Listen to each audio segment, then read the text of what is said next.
cada día, el pan de nuestros hijos, la salud para el trabajo, la gracia. A veces los traemos empujados, venga, venga, y ahí los sentamos, y la misericordia de Dios, pues aceptan al Señor. Pero el verdadero trabajo está allá afuera. ¿Cuánto lo creen? Entonces acá venimos primeramente a adorar a Dios, a agradecerle al Señor, a presentarle nuestras ofrendas, pero también venimos a prepararnos para salir al campo de batalla. ¿Está conmigo? Salimos empoderados y lo necesitamos. Conoceréis la verdad y la verdad nos hace libre. Listo, entonces quiero ya dejar este espacio al misionero urbano, Carlitos, un amigo que lo he conocido, y él tiene un trabajo y yo tengo aquí ya, mi pulsera está aquí, ¿o yo? ¿Ah, usted es la suya? Sí, sí, porque sin ella no puedes predicar. Y Carlitos es director internacional, nacional de movimiento para iglesias en grupos pequeños, o sea que allá afuera en grupos que vamos a traer personas, que cuando la persona llegue a la iglesia del Señor es porque ya está preparado, está invitado, está empoderado. Bueno, Carlito les va a hablar un poquito más de eso y después del mensaje del culto tenemos unos coordinadores y un liderazgo que se va a quedar aquí con nosotros porque él va a dar una pequeña capacitación de cómo hacerlo entonces en el trabajo allá en su casa o en sus grupos pequeños. Carlitos, bienvenido. ¿Le dejo este? Bueno, muy buenos días, amada iglesia, bendiciones a todos. Es un privilegio y de verdad que muy agradecido con el pastor Edier y con ustedes de recibirme hoy en su casa. De verdad que es bien especial. Y lo que quiero compartirles hoy es acerca de la palabra y acerca de alguien bien especial. Ahí, por favor, me regala la diapositiva. Ustedes conocen la historia, hay un hombre que se llama William Booth. ¿Ustedes saben quién es? ¿Alguno ha oído de él? Este hombre fue el fundador del Ejército de Salvación. El Ejército de Salvación hoy en día está en más de 131 países a nivel mundial y pues ellos elaboraron un sistema muy especial donde se daban a otros y ellos empezaban a integrar socialmente todas sus actividades para poder hacer comedores comunitarios, para rescatar víctimas de la violencia, para rescatar personas. Y estamos hablando de 1860 más o menos, en la época en que en Inglaterra estalló la revolución industrial y vivían en una pobreza increíble en ciertas zonas de la ciudad. ¿Ustedes se acuerdan de Jack el Destripador? ¿Han oído de él? Él, de donde salió esta historia de Jack el Destripador, es donde William Booth inició su iglesia. Imagínense cómo sería de complicado este entorno en el que estaban. Un entorno donde podríamos decir que era como hoy en día un barrio bien complejo de Manizales, la Galería o algo así, un lugar donde se practicaba prostitución, había drogadicción, había prostitución de menores, era increíble, una cosa bárbara, había alcohol por todas partes, y él fue y allí fundó su iglesia. Y entonces, cuando él funda su iglesia, él inmediatamente empiezan esta revolución social y empiezan a hacer comedores comunitarios, empiezan a sacar a las prostitutas de las calles, a hacer como casas de albergue para prostitutas, para ladrones, para resocializar a los que los que llegan de la cárcel.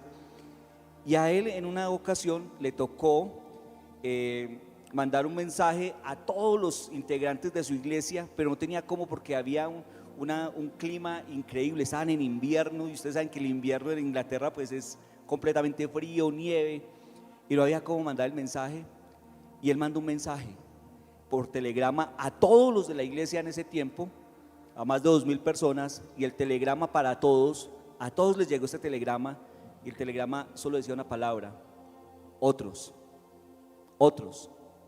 Y ese es el título de mi sermón hoy, otros. Quiero que cada uno de nosotros veamos cómo nosotros vamos a ver esto en Hechos del capítulo 11, versículo 19 al 30. Y vamos a leer el texto para que lo tengamos. Dice la iglesia de Antioquía: mientras tanto, los que habían sido dispersados por la persecución que se desató por causa de Esteban, llegaron hasta Fenicia, Chipre y Antioquía. y hablaban de las buenas noticias solamente a los judíos. Pero allí unos varones de Chipre y de Cirene, que al entrar en Antioquía habían hablado también a griegos acerca de las buenas noticias de Jesús. Y con la ayuda del Señor, un gran número de personas creyó y se convirtió al Señor. Como esto llegó a oídos de la iglesia en Jerusalén, enviaron a Bernabé hasta Antioquía. Cuando llegó y constató la bondad de Dios, se alegró mucho y exhortó a todos a permanecer fieles al Señor con todo fervor en su corazón. Bernabé era un hombre bueno, lleno de fe y del Espíritu Santo. Así que una gran multitud se agregó para seguir al Señor. Después de eso, Bernabé fue a Tarso para buscar a Saulo. Cuando lo encontró, lo llevó a Antioquía. Durante todo un año se congregaron con la iglesia y enseñaron a mucha gente. Y fue allí en Antioquía en donde a los discípulos de Jesús se les llamó cristianos por primera vez. En aquellos días hubo profetas que salieron de Jerusalén para visitar Antioquía. Uno de ellos, llamado Ágabo, se levantó para anunciar la hambruna que estaba por llegar a toda la tierra y que el Espíritu le había dado a saber. Esto sucedió en los días del emperador Claudio. Entonces los discípulos acordaron socorrer a los hermanos que vivían en Judea según lo que cada uno tuviera, y por medio de Bernabé y Saulo enviaron ayuda a los ancianos. Esta es la palabra del Señor. Vamos a orar. Señor, tú eres un Dios grande y un Dios poderoso. Cerramos sus ojos y a ti te alabamos y te honramos y te damos la gloria y la honra, Señor. Te pedimos que tu poder y tu verdad esté sobre nuestra vida y que seas tú hoy hablando a través, Señor, de tu palabra, Señor. Bendito Dios, que esta palabra sea en nosotros abundante y sobre todo, Señor, que nosotros seamos tierra buena, fértil, abonada para recibir tu palabra y para que esta dé fruto, Señor, al 30, al 60 y al 100 por uno. Te lo pedimos en tu santo y poderoso nombre, Señor. Bendice este tiempo en el nombre de Cristo. Amén y amén. Bueno, mis amados, hemos oído la palabra y hemos visto cómo el Señor tiene grandes cosas para nuestra vida y cómo se desarrolla esto y cómo fue la iglesia del primer siglo. Y a mí me impactaba porque ahora 8 días les predicaban acerca de Hechos también, y les predicaban de una gran aventura, una aventura muy difícil, llena de vicisitudes. Tal vez no como muchos lo habían planeado, pero así se hizo. Y eso fue lo que vivieron ustedes y lo que nuestro pastor Edgar nos expuso ahora 8 días. Y hoy les traigo cómo inicia esta historia, porque esta historia empieza con Pablo y empieza como él es traído a Antioquía, pero quiero llevar su atención a algo. La iglesia en Antioquía, regálame el otro slide, la otra diapositiva. Antioquía en el tiempo de que estamos hablando de Hechos, en el primer siglo, era la quinta ciudad del Imperio Romano. Y entonces podríamos hablar de que era una ciudad completamente difícil. Primero, era una ciudad completamente llena de paganos, o sea, llena de griegos y romanos. No creían en Dios, o sea, ellos tenían varios dioses, pero allí se brindaba culto grandemente a la diosa Diana, o la misma Cibilis, o la misma Artemisa de los griegos. Resulta que esta diosa era la diosa de la fertilidad y de la agricultura y también de la fertilidad en las mujeres. Entonces lo que hacían las sacerdotisas de esa época era que iban y prostituían a todo el pueblo. O sea, lo que hacían dentro de estos templos eran unas bacanales, unas cosas que inclusive también se practicaba en Corintio y se decía vamos a corintiar. Y aquí venían y hacían lo mismo en la ciudad de Antioquía. Una ciudad muy difícil, a pesar de que era una ciudad muy próspera, era una ciudad con gran comercio, era una ciudad grande de la época. Y allí es donde llegan los judíos. Pero yo quiero que notemos esto porque en el verso dice, en el versículo 19, los quiero recordar de nuevo. Mientras tanto, los que habían salido dispersados, salieron dispersados por la persecución. Mis amados, ¿alguno de ustedes ha sido desplazado? ¿Alguno de ustedes ha habido el desplazamiento forzado? No veo que como que ninguno. ¿Hemos visto los desplazamientos en la televisión, en las noticias? ¿Cómo sale una persona desplazada? ¿Cómo sale una persona que ha huido de la guerrilla? ¿Cómo sale una persona que ahora lo estamos viendo? ¿Cómo están desplazando personas en el Urabá antioqueño? ¿Cómo están desplazando personas en el Valle del Cauca? En Caquetá. Esto es difícil. Y hemos visto cómo salen estas personas. ¿Ustedes han visto a los venezolanos? Esta semana que viajaba a Medellín, veía esas familias de venezolanos por las carreteras, con niños, llevándolos, y pensaba, y yo me inquietaba el corazón y decía, no tener para darles algo, para poder invitarlos a comer o lo que sea, porque debe ser difícil. Así llegaron estas personas a Antioquía. Estas personas venían huyendo para no ser muertas. Eran desplazados. Y sin embargo, ¿qué hacían? ¿Qué hacían estas personas? Dice, y hablaban las buenas noticias solamente a judíos. O sea que ellos llegaban a las sinagogas, llegaban a la iglesia y se congregaban y empezaban a hablar de las noticias de Dios y empezaban a hablar de estas cosas. Pero ¿qué más? Vemos que dice en el 20, pero hay unos varones de Chipre y de Cirene que al entrar en Antioquía habían hablado también a griegos acerca de las buenas noticias de Jesús. Y esto es evangelismo. Venga, no importa las vicisitudes que tengamos, no importa cómo estemos, tenemos que hablar las buenas nuevas de Jesús, tenemos que evangelizar. Eso es evangelizar, hablar de Jesús, hablar del Señor. Y entonces hay una gran importancia, porque me regalas la otra diapositiva, porque aquí vemos que hay una condición muy especial. Y lo primero que nosotros tenemos que hacer para evangelizar es que tenemos que tomar la intención, tenemos que tomar la decisión. Cada uno de nosotros tenemos que tomar la decisión y decir, voy a hacerlo. Entonces yo quiero que repitan conmigo esto. Evangelismo es, todos digan, tomar la iniciativa de hablar de Jesús en el poder del Espíritu Santo, dejándole los resultados a Dios. Eso es evangelizar. ¿Listo? ¿Quién se lo aprendió? Tomar la iniciativa de hablar de Jesús en el poder del Espíritu Santo, dejándole los resultados a Dios. ¿Listo? Y para esto, ¿qué se requiere? Se requieren varias cosas muy importantes. Se requiere un cambio de actitud. O sea, que yo debo no solamente tomar la decisión, sino tengo que hacerlo. Entonces tengo que cambiar mis paradigmas mentales. Venga, el cristianismo aquí es muy especial. En la iglesia lo vivimos de una manera maravillosa. Y aquí venimos y adoramos, y aquí venimos y cantamos, y nos sentimos llenos del Señor. Es especial. Pero ¿qué hay afuera? ¿Qué hay en nuestras casas, en nuestro barrio, con las personas que hablamos todos los días? Cada uno de ustedes tiene un área de influencia de más o menos 70 personas. ¿Esas 70 personas saben que usted es cristiano? En su trabajo, ¿usted es un cristiano de la secreta? O sea, nadie sabe que usted es cristiano.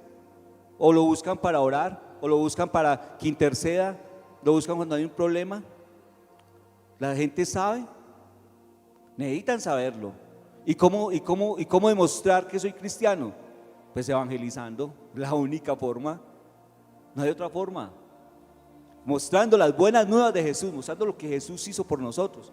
¿Qué más? Bueno, no tenemos las diapositivas, sigamos. Entonces dice que nosotros tenemos que cambiar los paradigmas, tenemos que cambiar nuestro pensamiento, que el evangelismo es igual a transformación. Claro que sí. Cuando nosotros evangelizamos, transformamos las cosas. Cuando nosotros transformamos, empezamos a hacer transformación en nuestro entorno, en lo que hay alrededor.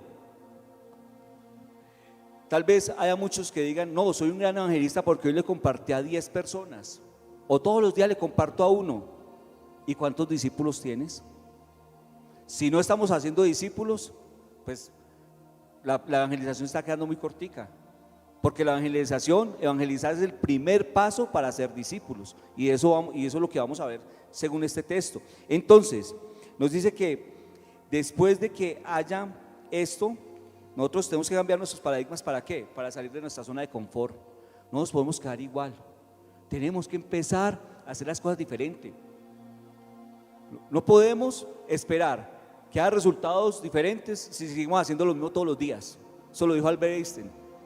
Y lo traigo a esta situación, que nosotros tenemos que ser intencionales cuando hablamos de Cristo. Cuando vemos a una persona con problema, ¿por qué no le hablamos de Jesús? Y cuando vamos, venga, todos los días vamos a la tienda por la leche, ¿le hemos compartido al tendero de Cristo? Es muy sencillo, todos los días voy al trabajo y todos los días me veo con el mismo portero, todos los días me veo con los mismos integrantes de mi trabajo, con los que estoy alrededor. ¿Les he hablado de Jesús? Esto es muy importante, necesitamos hacerlo. Y bueno, entonces, pero para esto, entonces claro, necesitamos que tomar el paso de acción, no simplemente decir, ay no, qué bueno, soy cristiano y le hablé de Cristo. Tengo que seguir orando por ellos, tengo que salir de esa zona de confort en la que estoy, de mi silla, y poder empezar a hacer las cosas que tengo que hacer. Entonces, de ahí sigue que cuando se empieza a dar esto, cuando empezamos a ver que realmente hay, y estoy evangelizando, empieza a haber un avivamiento. Sí, siempre que hay evangelismo, habrá avivamiento. Tal vez decimos, no, es que avivamiento tiene que transformar toda una nación, como pasó en el avivamiento de Gales o como pasó en la calle Azusa. Venga, no, si mi casa, si mi familia se convierte a Jesús, es un avivamiento increíble. No tenemos que hablar de avivamiento con una gran cantidad, sino aunque sea uno, sean dos, sean tres, avivamiento, empieza a generarse transformación, empieza a generarse cambio. Empezamos a hablar más personas de Jesucristo. Eso es avivamiento. Y si lo traemos a nuestra vida, pues eso impacta la vida de los demás. Entonces, para que haya esto, y veámoslo ellos empezaron a hablar de Jesús, los cristianos de Antioquía, como les decía, cristianos o personas que venían con unas condiciones muy difíciles. Pensemos, ¿cómo llegan los desplazados aquí a Manizales? Los venezolanos, buscando trabajo, bregando a qué hacer, inclusive en labores que de pronto no les pagan muy bien porque no tienen papeles, porque son indocumentados. Era la misma situación que estaban viviendo estos judíos, exactamente la misma. Llegaron a una ciudad donde nadie los conocía, llegaron a una ciudad donde todos eran paganos, y ellos empezaron a hablar de Cristo, y empezaron con las dificultades, con las vicisitudes, con todas las cosas que tenían, a poder hablar. Y entonces cuando se genera avivamiento, el avivamiento trae una cosa muy especial, porque es que el avivamiento trae testimonio. ¿Cómo así que testimonio? Sí. La gente se empieza a dar cuenta que hay transformación, la gente empieza a dar cuenta que hay algo diferente, las personas empiezan a darse cuenta que en esa familia les empezó a ir mejor, les empieza a ver que en su familia, cuando usted predicó de Cristo, hubo sanación, hubo situaciones, las situaciones empezaron a cambiar, empezaron a ver cosas mayores, y eso es maravilloso. Empieza a haber testimonio. ¿Cómo sería el testimonio que hubo en esta ciudad? Que esto llegó a oídos de ¿quién? Dice en el versículo 22, dice, como llegó esto a oídos de la iglesia en Jerusalén, enviaron a Bernabé hasta Antioquía. Entonces, pues primero se estaban añadiendo más personas, dice el texto, y entonces vieron que algo estaba pasando en Antioquía. Algo estaba pasando porque se estaba presentando que la gente estaba creyendo en Jesús, que se estaba abriendo iglesias, abriendo células, abriendo casas de oración. Venga, aquí hay algo. Y mandaban a Bernabé, listo, y mandan a Bernabé. ¿Y qué genera un avivamiento? Genera que hagan recursos del cielo. Llega Bernabé a Antioquía, y cuando llega Bernabé a Antioquía, hay una cosa bien especial, porque él dice que cuando llegó y constató la bondad de Dios, se alegró mucho y exhortó a todos a permanecer fieles al Señor con todo el fervor de su corazón. Bernabé trajo recursos, y él dice que constató la bondad de Dios. En otras versiones dice constató la gracia de Dios. Me gustaría, ¿cómo será la gracia de Dios? A ver, ¿cómo saben ustedes que cuando llegan a un lugar está la gracia de Dios? ¿Cómo se puede identificar esto? ¿Me regalas la siguiente diapositiva?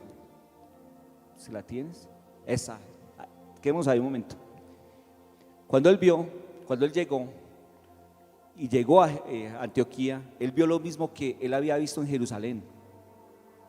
La gracia de Dios. La gracia de Dios por medio de qué? De lo que vive una iglesia común y corriente, la iglesia que Dios quiere. Y esto está en Hechos capítulo 2, del 42 al 47, y permítame se lo leo, porque dice así: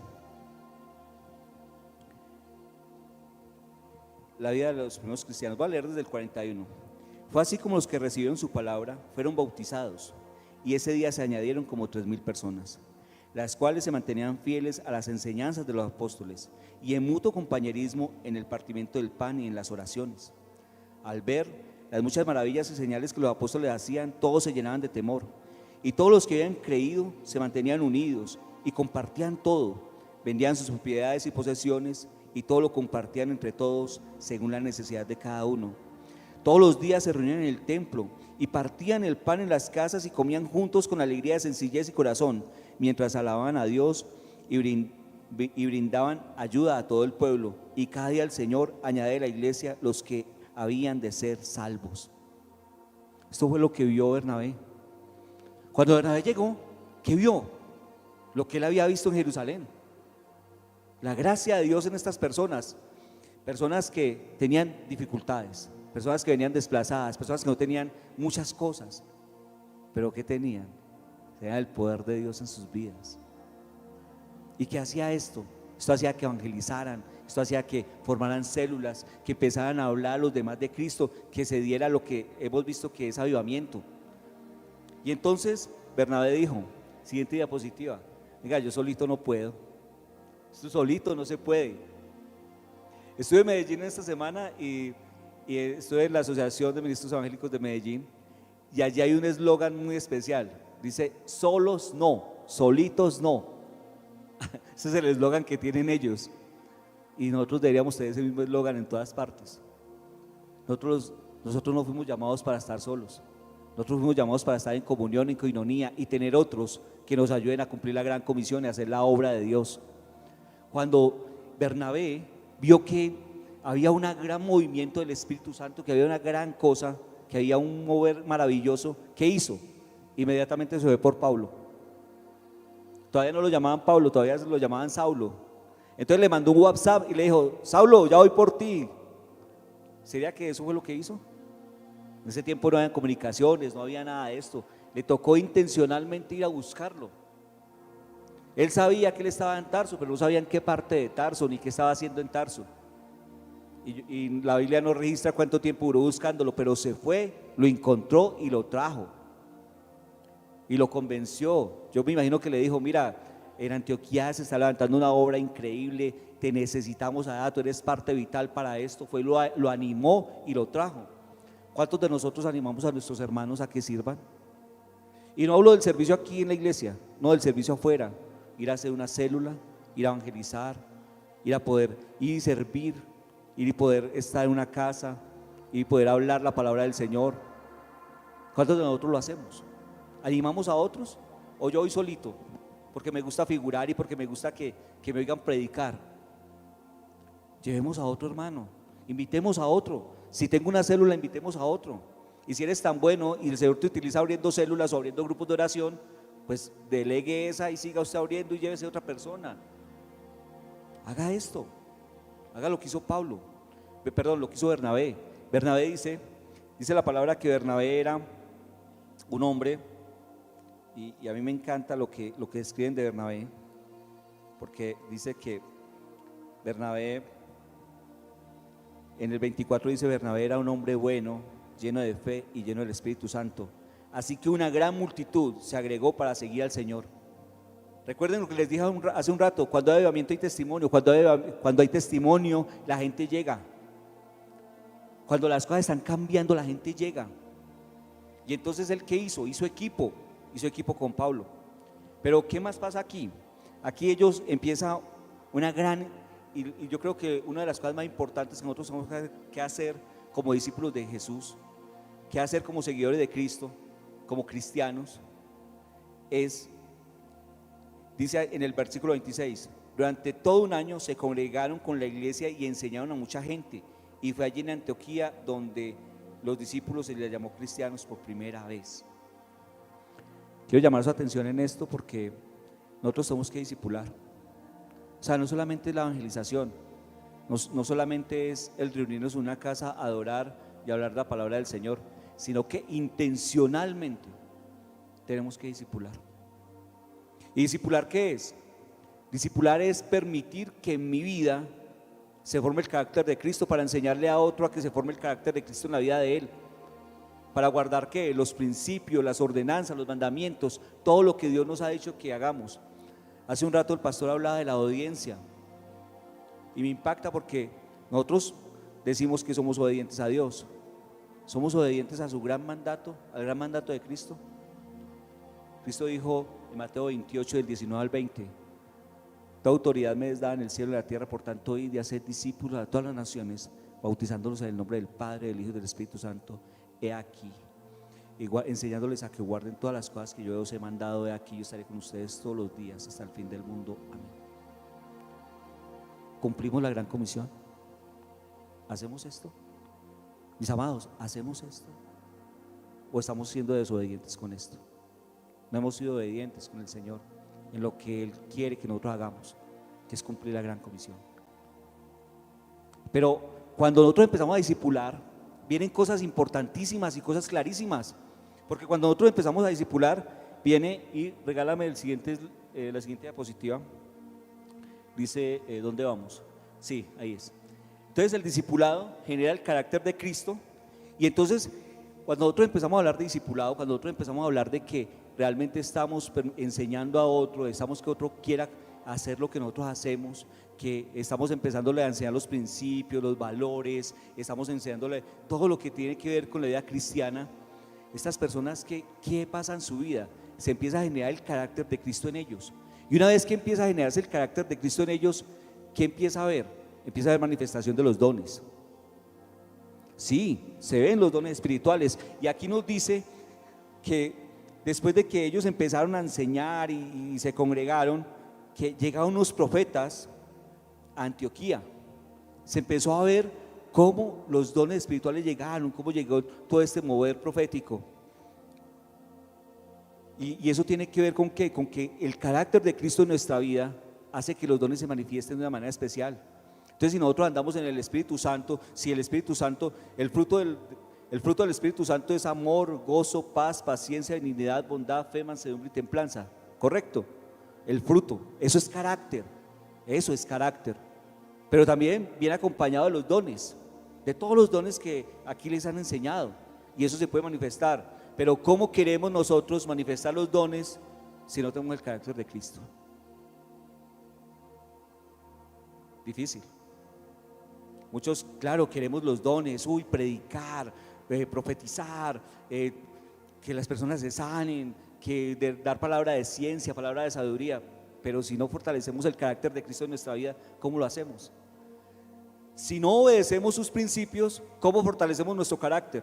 Si no tenemos la disciplina, si no oramos, si no hacemos devocional, si no leemos la palabra, bueno, si no diezmamos, si no ofrendamos, si no amamos a nuestro prójimo, si no hacemos lo que Dios dice que hagamos, ¿cómo vamos a fortalecer nuestro carácter para que manifiesten los dones? Entonces, cuando nosotros generamos discípulos, y por eso cada uno de nosotros debemos ser discípulos, todos somos discípulos y todos tenemos que aprender. Y hay una premisa muy importante. Charles Spurgeon decía que entre más conozco el cristiano que debería ser, más me avergüenzo del cristiano que soy. Y si lo decía ese hombre, yo también lo digo, porque es que yo me avergüenzo del cristiano que soy, porque debería dar mucho más, debería estar en una posición mayor, debería tener más fe, debería ser mejor. Y cada uno de nosotros deberíamos estar en una posición diferente con Dios, una posición diferente de fe. Pero ¿cómo lo queremos hacer si no cumplimos o no tenemos las disciplinas espirituales básicas? Oración, devocional, ayuno. Tenemos que hacer esto, el darnos a otros, el conocer a otros, porque si hablamos y vemos todas estas cosas que estamos viendo acá, que están viendo en su pantalla, el discipulado, ¿con quién lo ejerzo? ¿Yo me discipulo a mí mismo? No, yo discipulo a otros, yo le enseño a otros. ¿Y el carácter de Cristo para qué es? Venga, ¿para qué tengo amor, gozo, paz, paciencia, benignidad, bondad, fe, mansedumbre y templanza? ¿Para qué? ¿Para mí? Eso es para el trato con otros. Eso es para los demás. Eso lo ven las demás personas. Tal vez tú lo vivas y tú digas, no, si yo soy lleno del Espíritu Santo y tengo todas esas cosas, pero si tengo malas relaciones interpersonales, no crea que está muy lleno del Espíritu Santo o no estoy muy lleno del Espíritu Santo. Entonces, ¿dónde se ve esto? ¿Y dónde se manifiesta el carácter de Cristo? En mi relación con otros, en la vida con otros. ¿Y qué más? Cuando hablamos de dones, ¿ustedes conocen algún profeta que se profetice a sí mismo? No es profeta. La profecía es para otros. La palabra de ciencia, para otros. La sanidad. El mismo Pablo decía que le oró 3 veces al Señor para quitar su aguijón en la carne. Y sin embargo, cuando él ponían los trapos o pañuelos con que él se secaba el sudor, se sanaban otros. ¿Para quién es la sanidad? Para otros. Los dones que trae el Señor es para otros. No para nosotros, para otros. Sí, nosotros vivimos y tenemos las promesas de Dios increíbles en nuestra vida y nos usufructuamos de ellas, nos gozamos de todas las maravillas de Dios en nuestra vida, claro que sí. Pero no es para nosotros, es para otros, para los de afuera, es para los de allá, es para otros. Para esos que vamos a evangelizar, para esos que vamos a discipular, es para ellos. Y por eso es tan importante el dar. Y el dar no solamente es dar los recursos económicos. Una de las mayores cosas que en ese momento apremia es el tiempo. Y nosotros decimos, no tengo tiempo. Les cuento, cada ser humano tiene el mismo tiempo en el mundo, tiene las mismas 24 horas. La gran diferencia es qué hace con ellas. Esa es la gran diferencia. Entonces tú verás, si durante las 24 horas sacas, aunque sea media hora al día, para interesarte por alguien, por una persona específica, para orar por ella, para hacerle una llamada, para decirle, en la semana tomemos un café, te quiero enseñar algo acerca de Dios. Todos aquí, los que están, sé que pueden enseñar muchas cosas acerca de Dios, de lo que Dios les ha dado en sus vidas. Porque a todos Dios nos ha dado algo. Yo les garantizo que si están aquí es porque Dios les ha dado cosas maravillosas, cosas especiales. ¿Por qué no las damos a otros? ¿Por qué las negamos y las dejamos para nosotros mismos? Es tiempo de que todo esto se transforme en otros. Es tiempo de que lo hagamos para otros. Preséntame la última, porfa. El Señor en Romanos 5:8 dijo que Dios muestra su amor en que nosotros, siendo aún pecadores, Cristo murió por nosotros. Y que nosotros tenemos que tomar eso que Dios hizo en nuestra vida.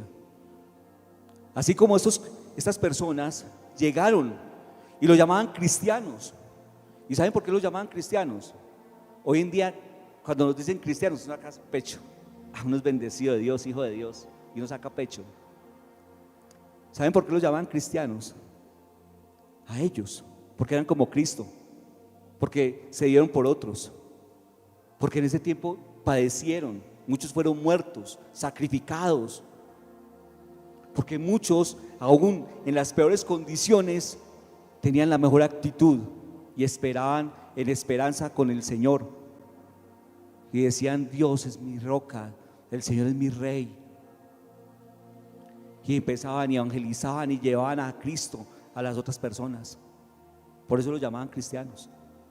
Y no era de algo de que sentirse orgulloso. En ese tiempo era despectivo, porque decirle que era cristiano estaba prácticamente siendo juzgado de una vez, porque los estaban persiguiendo para matarlos.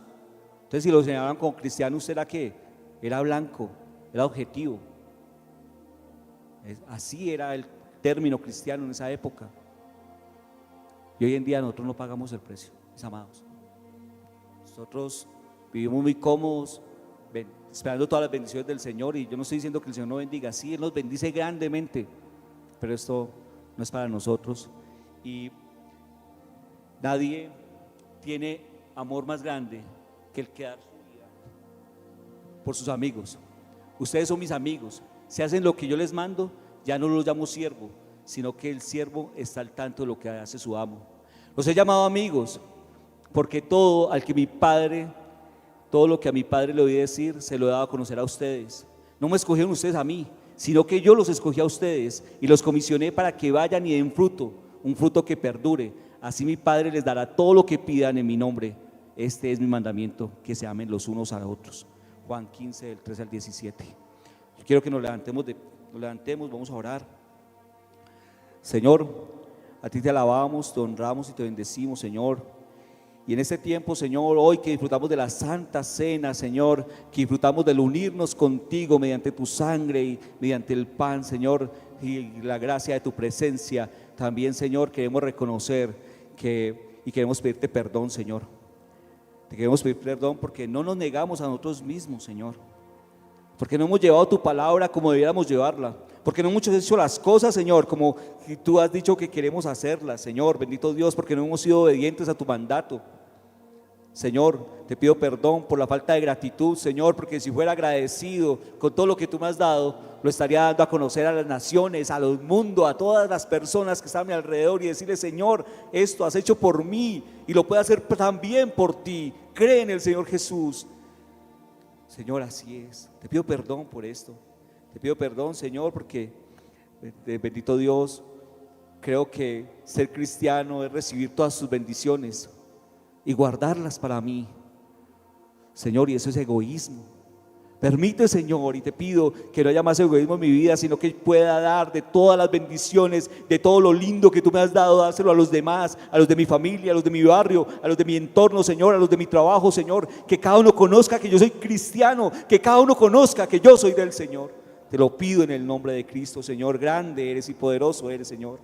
Te alabamos, te honramos y te pido, Señor, que cada uno de nosotros, Señor, desde hoy tomemos la decisión de servirte, Señor, evangelizando, discipulando, haciendo células, creando grupos de conexión, grupos de oración, Señor. Que cualquiera que sea la estrategia que tú pongas en mi corazón, sea, Señor, para otros, sea para mostrar tu gran amor a otros, porque este es tu gran mandamiento, que nos amemos los unos a los otros. Papito Dios, te alabamos y te honramos. A ti sea la gloria, el poder y la honra. Gracias, Señor Jesús. Gloria a ti, alabado seas y bendito seas, Señor. La gloria para el Señor, la gloria para el Señor. Amén y amén. Gracias, Carlitos. Un momentico así de pie, mis amados, ya terminamos.